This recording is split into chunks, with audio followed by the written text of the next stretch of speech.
तो मुद्दा काफी अहम है और मुद्दा विहीन अगर चुनाव हो जाए तो फिर जनता किस आधार पर वोट करे। राजनीतिक पार्टियों की तरफ से अगर इस तरह के बयान आए तो उसे किस तरह से लिया जाए। हमारे साथ भारतीय जनता पार्टी के प्रवक्ता रेणु भाटिया और कांग्रेस की प्रवक्ता रंजीता मेहता जी हमारे साथ जुड़ गई हैं। रेणु भाटिया जी, सबसे पहले मैं आपसे एक सवाल करता हूं। दरअसल मुद्दा क्या है इन चुनावों में आपका?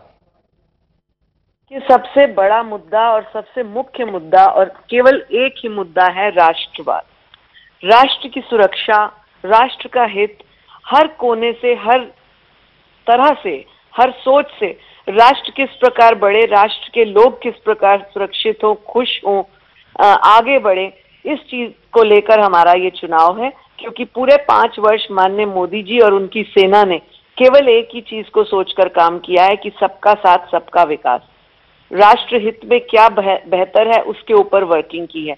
तो मुझे ऐसे लगता है जनता ने भी इस चीज को एक्सेप्ट किया है और सराहा है। और आने वाले दिनों में आप 23 मई को जब रिजल्ट आप पढ़ेंगे और हम लोग आपके साथ डिबेट करेंगे तो एक दरअसल रेणु भाटिया जी, सवाल इसलिए पूछा गया कि राष्ट्रवाद को थोड़ा परिभाषित कीजिए, क्योंकि राष्ट्रवाद के नाम पर सेना की इस्तेमाल करना, सेना की कार्रवाई को लेकर यह कहना कि जनता सेना की कार्रवाई से गदगद है लिहाजा मोदी जी को वोट दिया जाएगा, तो क्यों ना इसे चुनाव आयोग की जो आचार संहिता है क्या उसका उल्लंघन माना जाए?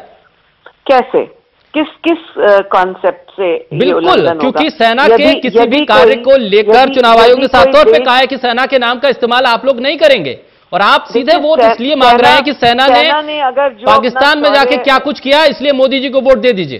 सेना ने जो अपना शौर्य दिखाया है वो उसमें जो उत्साह भरा गया, सेना को जो एक प्रेरणा स्रोत, एक लाइन मिली, जो उनको आजादी मिली, जो उनको छूट मिली। आज से पहले क्या भारतीय सेना आजाद नहीं थी? भारतीय सेना को सिर्फ नरेंद्र मोदी के नाम की का ही सहारा बचा है क्या? देखिए, जब कोई टीम लीडर होता है उसके साथ पूरी टीम काम करती है, लेकिन जब टीम लीडर अच्छी गाइडलाइंस देता है, टीम लीडर अच्छी छूट देता है, कैलिबर को एडमायर करता है, तो टीम का हौसला दुगना हो जाता है। ये लॉजिक नरेंद्र मोदी जी और सेना पर, आपके बॉस और आप पर, मेरे बॉस और मुझ पर, सब पर लागू होता है।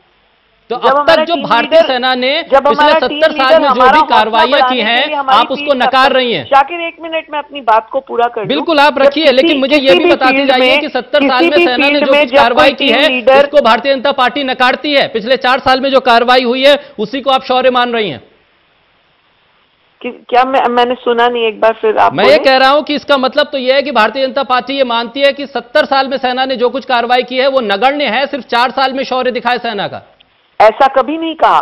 फिर क्या मतलब मोदी जी ने ऐसा कभी नहीं कहा। उन्होंने ये कहा कि जब आतंकवाद चरम सीमा पर पहुंच गया और जब उसको रोकने का काम था तब पिछली सरकार ने नहीं किया। यदि स्टोन पेल्टर्स को एक पहली बार में ही रोका जाता, उनको उसी टाइम फुटस्टेप बैक किया जाता, तो शायद आज स्टोन पेल्टर्स ना होते और कश्मीर के बच्चे इस तरह से उनकी बर्बादी ना होती। इसी तरह से जैसे ही एक अटैक पाकिस्तान ने किया वो भूल गए, उनको लगा कि हम उसी भारत के ऊपर अटैक कर रहे हैं जो कांग्रेस सरकार के दौरान भारत था। पहले अटैक। रेणु भाटिया जी, एक सवाल आपसे और ले लेता हूं, फिर मुझे आगे रंजीता मेहता जी भी हमारे साथ जुड़ी हैं, उनके पास भी मुझे जाना है। दरअसल आप मुझे ये बताइए कि बिजली, पानी, स्वास्थ्य, शिक्षा ये आपके मुद्दे हैं या नहीं? क्योंकि रामविलास शर्मा कह रहे हैं ये सिर्फ घिसे पिटे मुद्दे हो गए, इस पर कोई वोटिंग नहीं होने वाली है।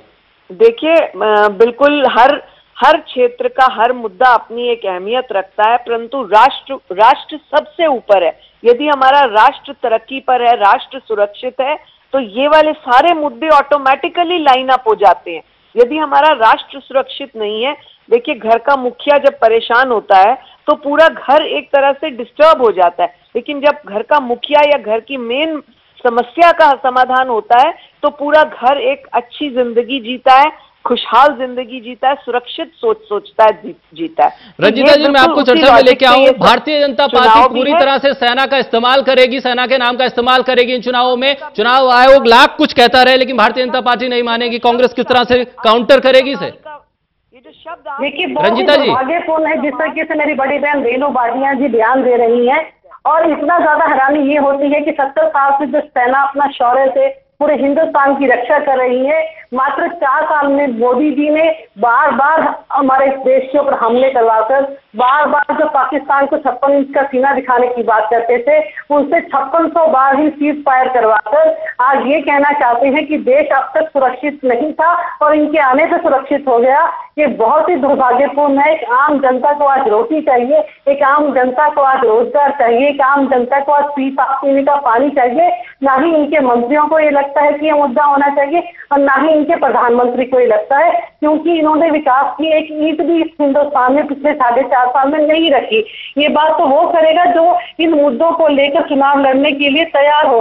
आज जब जब चुनाव आते हैं, ये हिंदूवाद की बात करते हैं, ये राम मंदिर की बात करते हैं, ये धारा 370 की बात करते हैं, और जब ये चुनाव जीत जाते हैं तो उसी धारा 370 को हटाने की ना करने वाली पीढ़ी की सरकार के साथ मिलकर अपनी सरकार बनाते हैं। तो रंजीता जी, क्या जो प्रलोभन है वो इतना जबरदस्त है कि उसके सामने ना तो जो बच्चे भूखे मर रहे हैं उनकी रोटी की बात हो, ना जो बेरोजगार युवा जिनको 2 करोड़ नौकरियां देने का वादा किया था मोदी जी ने, वो क्या रंजीता जी राहुल गांधी की बात कर रही है? मैं जानकारी चाहती हूं। लोगों का जो वोट बटोरने का काम ठीक है रंजीता जी, आज जनता जान चुकी है और उनको जनता जवाब देने के लिए पूरी तैयार है। दिलबाग सिंह नैन जननायक जनता पार्टी से हमारे साथ वो भी जुड़े हुए हैं। दिलबाग सिंह जी, रामविलास शर्मा कह रहे हैं कि रोटी, कपड़ा, मकान, पानी, सड़कें, ये सब पुराने घिसे पिटे मुद्दे हो गए, इस पर इसके आधार पर कहीं वोटिंग नहीं हो रही है। मोदी लहर है और उस पर भारतीय जनता पार्टी 10 की 10 सीटें जीतेगी।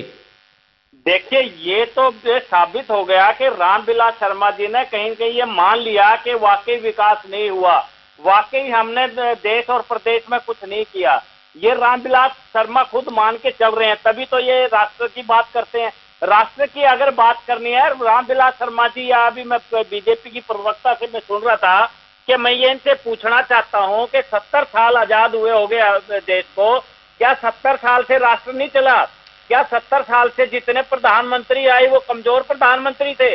ये लोग तो ये सोचते हैं कि भी 2014 में ही देश आजाद हुआ है, जो कि देश आजाद हुए को 70 साल हो चुके हैं, और इनको ये नहीं पता देश कहां से कहां पहुंच गया है। कितने अच्छे अच्छे हमारे प्रधानमंत्री आए हैं, कितने प्रधानमंत्रियों ने कितने अच्छे अच्छे काम किए हैं।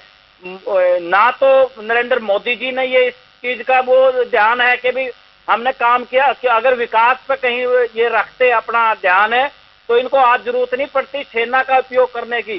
जब सेना का उपयोग कर लिया तो आप ये समझिए कि इस पार्टी के पास कुछ नहीं बचा, जो एक किसी के सहारे चलती है। सेना के सहारे अगर पार्टी चलने लगी तो पाकिस्तान में हिंदुस्तान में फर्क क्या रह गया? जो पाकिस्तान है वो भी सेना के सहारे चलता है, आज ये भी सेना के सहारे चलने की कोशिश कर रहे हैं, सेना का नाम यूज करने की बात कर रहे हैं। तो मैं ये समझता हूं कि भारतीय जनता पार्टी ने कुछ नहीं किया, और आज ये रामविलास शर्मा ये बयान दे के मान चुके हैं कि वाकई ही देश में कोई विकास नहीं हुआ, और विकास के मुद्दे पर वोट ना दीजिए, सिर्फ राष्ट्र के मुद्दे पर वोट दीजिए। बहुत शुक्रिया आप सभी मेहमानों का। रेणु भाटिया जी आपका शुक्रिया, रंजीता मेहता जी आपका भी बहुत शुक्रिया, और दिलबाग सिंह जी आपका भी बहुत शुक्रिया। तो चुनाव में अगर आम जनता के सरोकार से जुड़े मुद्दे ना बन पाए और तमाम अन्य चीजें चुनाव पे हावी हो जाएं, तो समझ लीजिए कि लोकतंत्र में आम जनता किस हद तक राजनेताओं के लिए